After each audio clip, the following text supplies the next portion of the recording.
Welcome to our channel. Today we how to download product mockups from Placeit for branding, complete guide step by step clearly. To download product mockups from Placeit for branding, you first need to visit the Placeit website.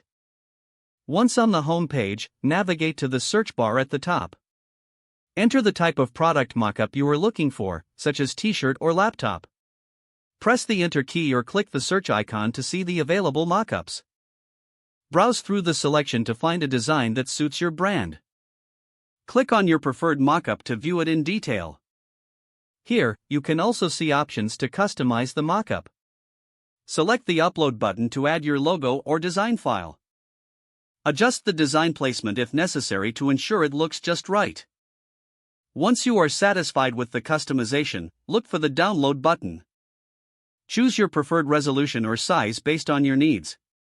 Click to finalize your download options.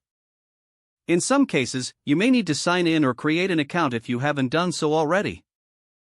Follow the prompts to complete the sign-in or account creation process.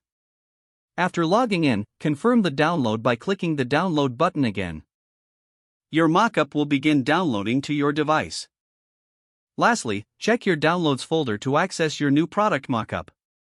Now you are ready to use your downloaded mockup for branding purposes.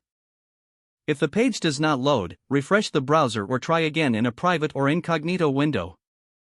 Make sure you are using the correct email address, then retype it carefully to avoid small typos. If your password is not accepted, use the reset option and create a new strong password you can remember. Check your spam folder for verification or security emails, then complete any requested confirmation steps. Enable two-factor authentication if available to improve account security and reduce unauthorized access risk. After signing in, review your profile details so your contact information and settings are accurate and current. If you see an error message, note it down and try again after restarting your device and internet connection. Log out when you finish, especially on shared devices, to keep your account and payment information secure. If the page does not load, refresh the browser or try again in a private or incognito window. Make sure you are using the correct email address, then retype it carefully to avoid small typos. If your password is not accepted, use the reset option and create a new strong password you can remember. Don't forget to like this video and subscribe to our channel for more step-by-step tech guides.